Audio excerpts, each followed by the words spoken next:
My name is Alyssa.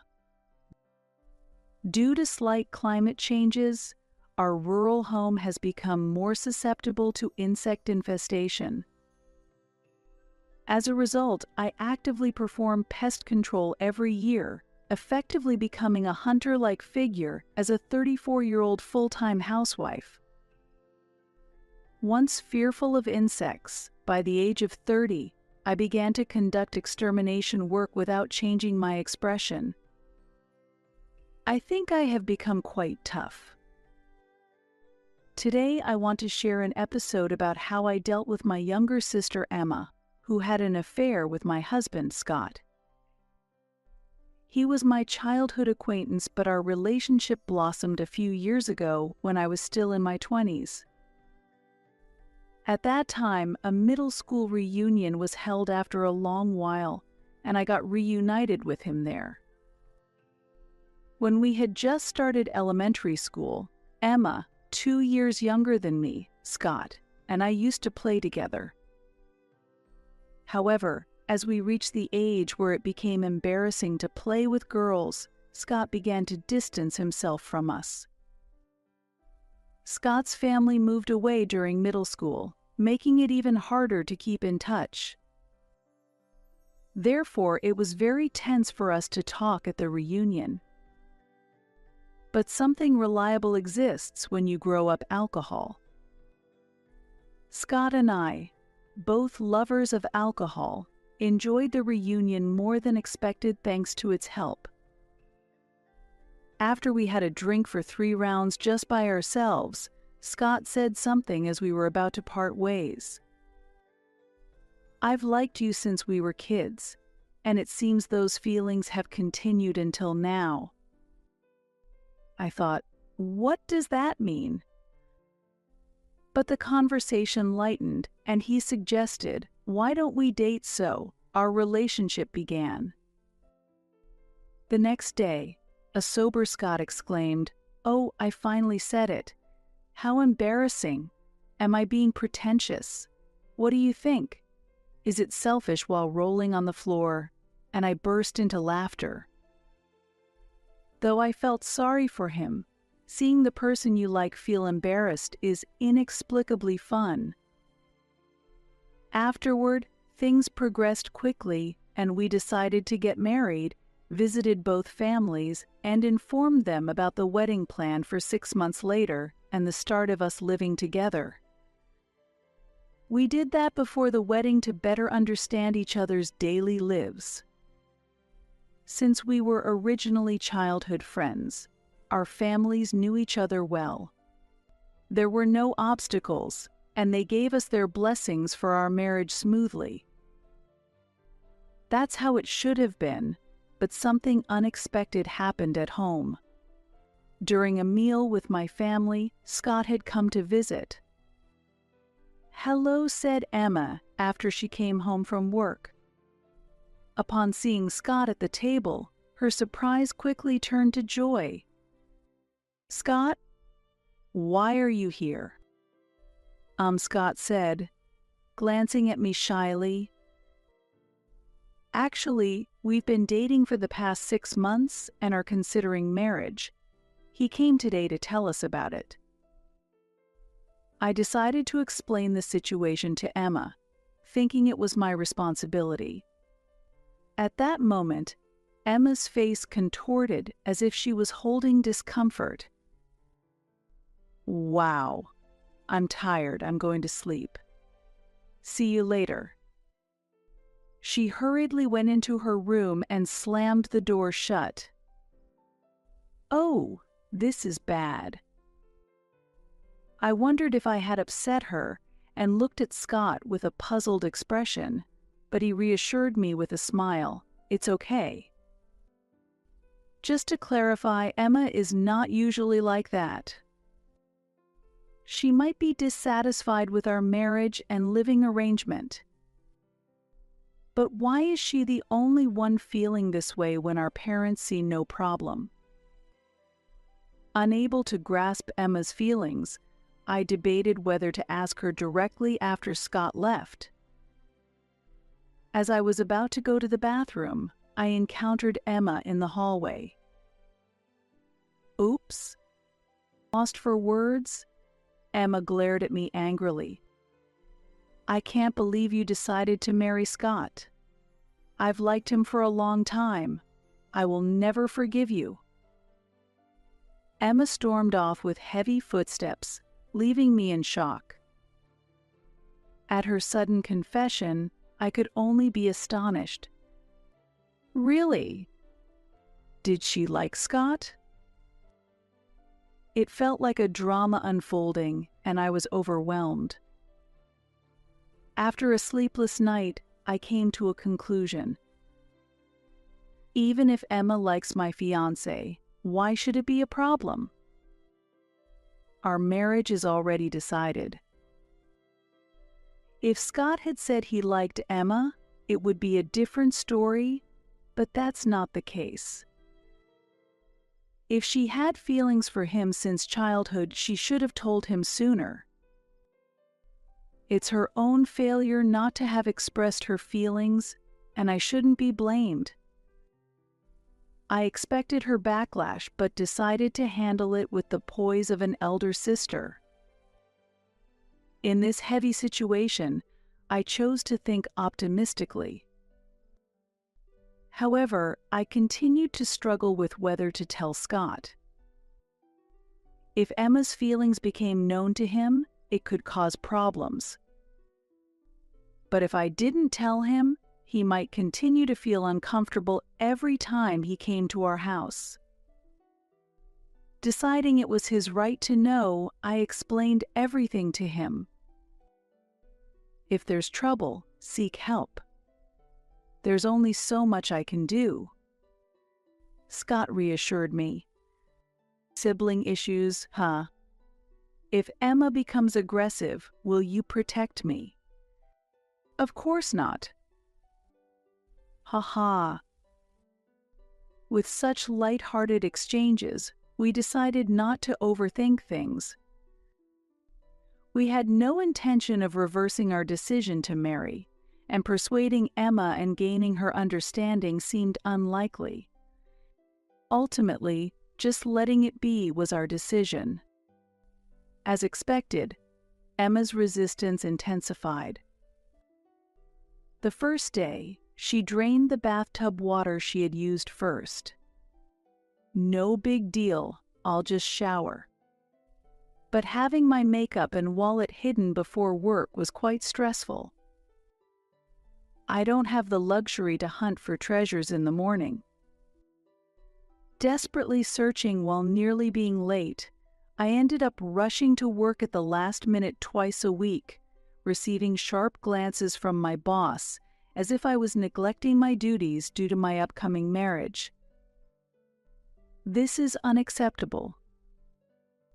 As her older sister, I internally struggle with whether to forgive or not to forgive.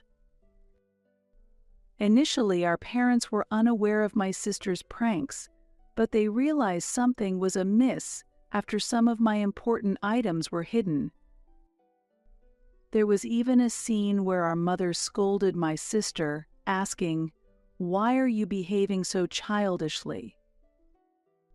On the other hand, my sister thought little of it, but the real problem was with our father. Shortly after my sister was born, when our mother fell ill, my father took care of her, which made him especially fond of my sister. In other words, through his parenting experience, he developed maternal feelings. I understand his feelings. It's natural to feel affectionate towards a daughter whom he had struggled to raise. An incident that made me feel he favored my sister was when I wanted to go to an amusement park as a child. My sister wanted to go to an aquarium instead, and my father ultimately decided we would go to the aquarium. At that time, my friends often said, "Your sister is loved more," so it kind of confirmed there was indeed a bias in affection. Since my mother respected our different opinions, she didn't have a big problem with my father's bias, but if she had been biased too, I might have suffered from a deep sense of inferiority. Perhaps it's my optimistic nature that allowed me to go through it well. I used to say things like, if there's someone who can make me feel sad, I'd like to meet them. However, this time, my father clearly supported my sister. Apparently, my sister felt that her older sister stole her boyfriend, and my father blamed Scott as a heartless man who messed around with both of his daughters. As the older sister with a marriage already decided, I could understand why he would defend my younger sister who felt abandoned. My father's view was met with skepticism by my mother, who half doubted, I can't see Scott doing such a thing, and when I insisted, that's not true, she listened to both sides. Then, my mother judged us both fairly without blindly believing anyone's words. However, my father strongly said, I can't forgive that heartless man who played with my precious daughters as if I was influenced by Scott. He completely ignored my attempts to explain. Although my father is a wonderful father who deeply loves us, this time I wish he would listen to me more. It's troublesome if there are more objections to the marriage, but I've decided to go against them and proceed. Effectively, that means moving up the schedule and starting to live with Scott immediately. If the problem is concentrated on my sister, the best course of action is to distance myself from her. If I leave the family home, her harassment should stop.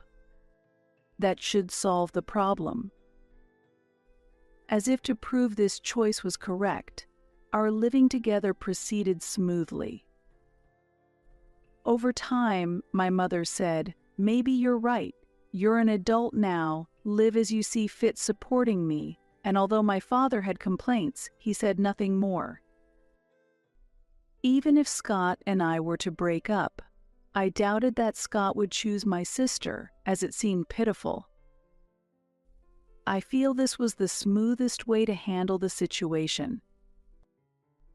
It was hard for Scott to be in such an unfortunate situation, but since my sister stopped contacting us, I wondered if everything would finally settle down.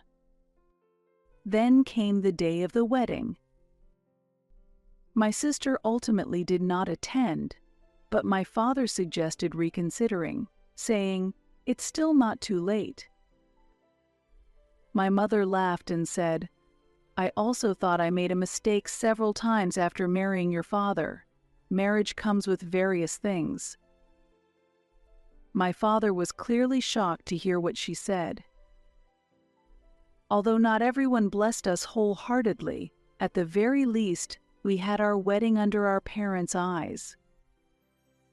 The next morning, the home doorbell wouldn't stop ringing. What? Scott and I jumped up in a panic, rushing to check the door monitor. Unbelievably, the whole family had come. Dad, Mom. Emma, what's going on? Before my surprise, Emma looked at me coldly. I didn't tell you, but I'm pregnant with Scott's baby. I want him to take responsibility. That's the case. Fortunately, Alyssa has no children yet.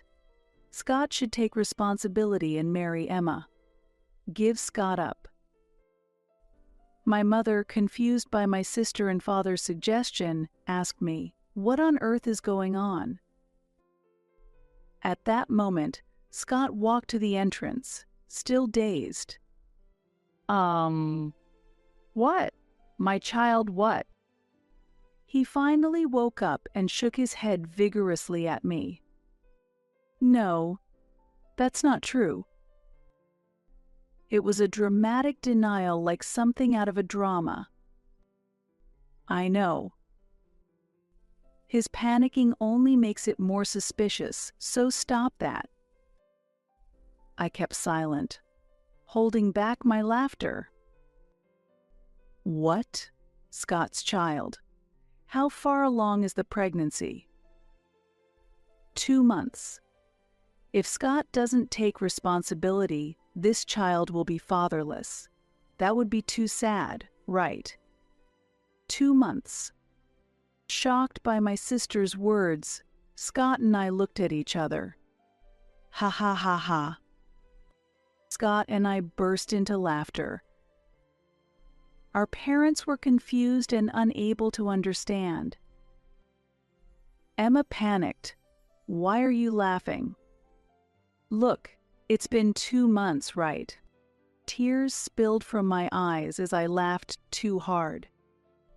Emma, we've had some fun times recently, haven't we? Yeah, sure. Emma was flustered by Scott's sudden question. Our parents, not understanding his words, gave him a cold stare. I was probably the only one who understood his intention in this situation. By the way, Emma, do you remember how ripped my abs were? Ha. Hee hee. Emma is dumbfounded. I'm struggling to contain my laughter. Do you remember how many abs I had 2 months ago when you checked? I seem to have misplaced them somewhere recently. It seems like only Scott would compare forgetting his abs to misplacing something. I laughed so hard, it was as if my abs were popping out. Scott, what do you mean by that? The answer is 0.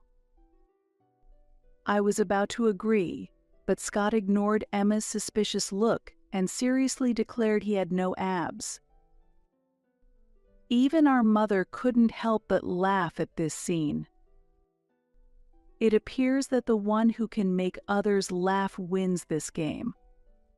Next question. You've seen my mole, right? How many do I have? What? Ha. Emma was confused about how to respond to Scott's strange question. Naturally, his real intention was to enjoy bewildering her in this situation. In reality, there's nothing physical between them, so she couldn't possibly answer his question. If she makes any mistake, it would be to Scott's advantage. Although simply denying knowledge would resolve it, Scott deliberately pressed for details, taking joy in her inability to answer. In fact, our mother also began to question whether their behavior really indicated a romantic relationship, as it seemed quite different. Naturally, such interactions would not be possible if they were truly intimate. It was a very embarrassing scene to have in front of parents. This very conversation serves as proof that nothing had happened. Scott was attempting to retaliate by confusing Emma. He looked innocently happy, like a child with a new toy. This man is terrifying. If you can't handle this kind of joke, living with Scott might be difficult, I thought, while watching Emma's reaction. Puzzled, Emma blurted out, maybe 10. Ah, too bad. The correct answer is that I don't know either. Even our father had to laugh at this. However, while hiding his laughter, he scolded, "Get serious, Scott. Stop confusing us." I had to hold back our father as he seemed ready to pounce on Scott. Wait, listen. Didn't she say she's 2 months pregnant? That calculation shows it can't be Scott's child. Really? What do you mean? Our mother asked, intrigued. Is it okay if I tell them I asked? And Scott reluctantly nodded. Wait, can I actually say it? Scott double-checked. It's okay, go ahead. Yeah, I'll say it." Taking his cue, he puffed out his chest and began, Mother, father. To tell the truth, around that time, a very delicate part of me was stung by a bee. At his words, everyone around, including Emma, burst into laughter. "Don't lie so much. There's no way such a place got stung." Our father was angry, while our mother clapped her hands laughing. Actually, that's true. It was hot that day, and thinking no one could see me, I opened all the windows and was cooling off naked. Then, that bee suddenly. Scott was blushing from his face to his ears. Embarrassed to have made him share such a story in front of the family, I tried not to laugh, but I couldn't help myself. There's no way someone could be that embarrassed. Yes, there really is such a person right here. Scott objected to our father's words loudly, though it was not a story he was particularly proud of. Even so, that doesn't mean I can definitively say that my pregnancy isn't Scott's fault. Emma, regaining her stance as if to recover her position, restarted the argument. "Think about it, Emma. It was a bee sting. Can you imagine? A crucial part. Dad, try to imagine. As a man, you must understand the pain." Emma was speechless at Scott's serious expression. Our father listened to Scott and unconsciously covered that part, looking down embarrassedly. His anxious expression gradually softened, seemingly coming to terms with Scott's words. It's a very important, delicate part for a man, so it was really troublesome. I had to call an ambulance. I was in the ambulance with him. I was even more embarrassed. Reacting to Scott's explanation, I couldn't help but respond. It was tough because he had a fever, and in such a condition. It's a bit of a peculiar hobby, isn't it? If there are any doubts, we could ask the hospital that helped us, Scott modestly suggested, causing our mother to burst into laughter.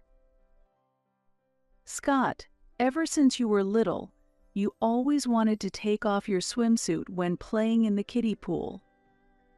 Come on, show us the place where you were stung." While laughing heartily, our mother excitedly approached Scott. "It's completely healed now, so there's no evidence. I can't show you something like that." Scott, for some reason, tried to escape from our mother, not covering the relevant part. It was clear from this scene that our mother completely trusted him. I, too, felt relieved.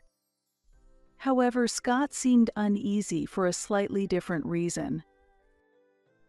Well, even from a man's perspective, it's not usual to lie about such an embarrassing thing, and it's clear without going to a doctor. At that moment, our father looked at Scott with a compassionate gaze, as if cherishing his slight dignity. It was a face I had never seen before. Ironically, the area that was attacked tends to elicit sympathy in certain situations. Does an injury prove advantageous even in such cases? In the midst of this, I spoke to my bewildered sister, Emma. "Listen, even if such ridiculous lies are told, we're not getting a divorce. In fact, the only person who will end up more miserable is you. Even if you don't believe it, I truly wish for your happiness. After all, you're my only sister." At that moment, Emma's eyes widened dramatically. "Shut up, shut up, shut up. I'm so done. I don't need a Scott who can only be yours." As Emma became emotional and tried to lash out at me, Scott forcefully brushed off her hand. "I don't care what Emma thinks of me. I love Alyssa, and that's enough for me. Emma will continue to be a dear childhood friend and a sister-in-law, but I do not see her romantically. If you continue with these lies, I will respond firmly. As Alyssa's husband, it's my duty to protect her." Emotions heightened and tears nearly spilled. "It's all over. I've never ever felt like the world was against me until today," said the person who wouldn't seem to have been in despair after a bee sting. At that moment, he seemed incredibly dependable. "Watching this," our father said, "if Emma is truly pregnant, I want to see medical records." This request clarified that our parents had merely believed the pregnancy based on words alone.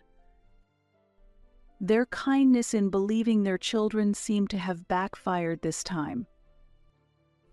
Our mother insisted to Emma, "If you're lying, you should apologize." Trembling, Emma retorted, "I've reached my limit. No one is on my side. I won't apologize for anything," she screamed, tears streaming as she left. Dad attempted to follow her, but Mom stopped him. "Let her be for now.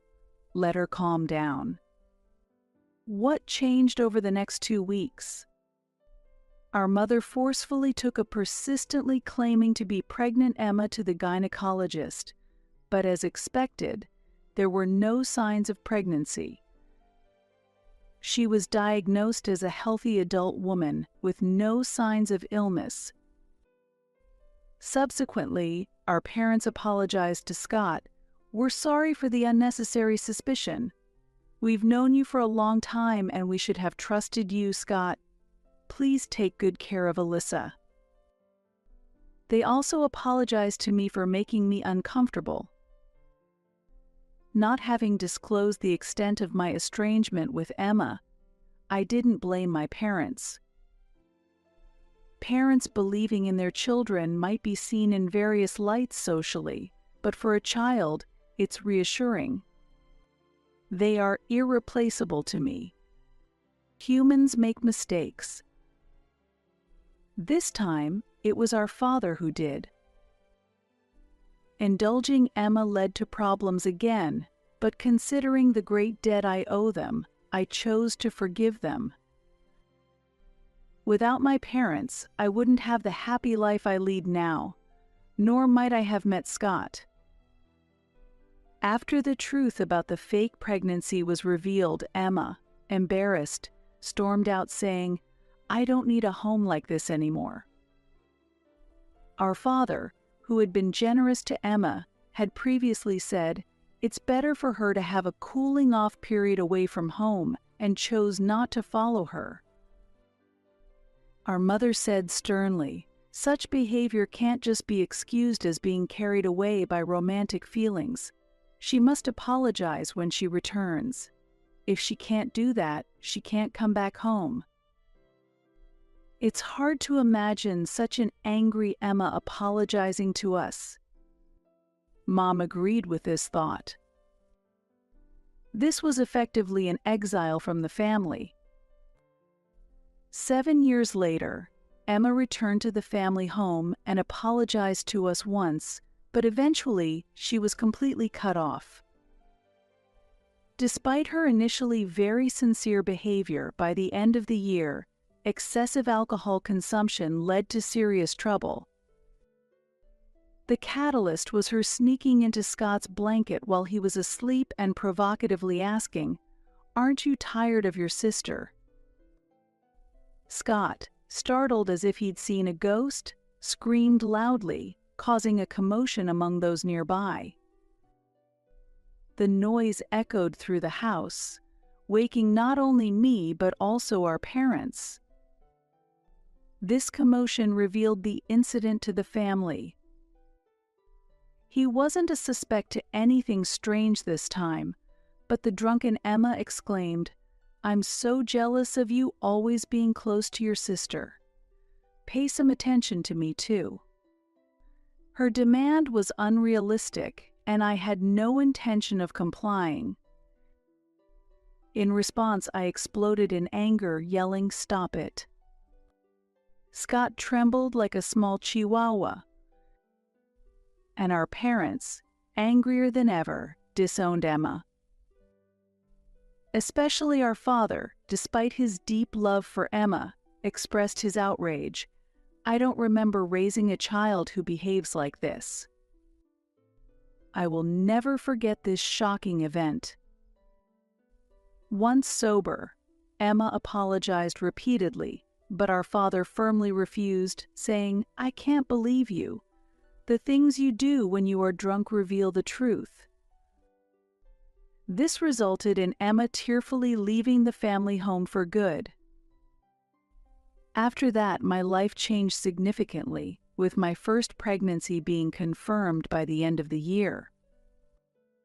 Since then, I have continued to have children, and am now a mother of 4 at 34. Our home includes a pair of twins among the children, and although I've only experienced childbirth 3 times, the house is always lively. In fact, nearly every year, new family members join, making our daily life as festive and fun as a festival. If left unattended, the walls quickly become like an art exhibition due to the kids' crayon drawings. Scott and I often move around the house busily with vacuum cleaners, especially on Sunday mornings. Sometimes the kids redraw on the walls we've just cleaned, but this too is a fun part of their creativity. Our youngest is currently in a bit of a rebellious phase, resisting dressing, brushing his teeth, and using the toilet. No clothes. "I don't want to brush my teeth." "I don't want to go to the toilet," he cries, which can be challenging, but every time I see the angelic sleeping faces of all 4, I instantly forget all these small disasters. Our parents, not just with the first grandchild but with each new one, pour deep love and often come to help with childcare, greatly relieving us. Scott is very cooperative in raising the kids, often giving them piggyback rides, but each time they pull on his hair, he worries about being bald in the future. Yet, thinking of the children, all these small hardships feel dear to me. Becoming bald is okay. With Scott's recent promotion and increased income, advanced hair loss treatment is an option if needed. I keep quiet about that, but seeing Scott worry about his thinning hair is somewhat amusing. Seeing various sides of the person you love is very interesting and enjoyable. It's one of the small joys between us. He he he. Ideally, people might prefer a quiet and calm house, but our home is the exact opposite. It's too noisy, but all that noise is a great source of happiness for me now.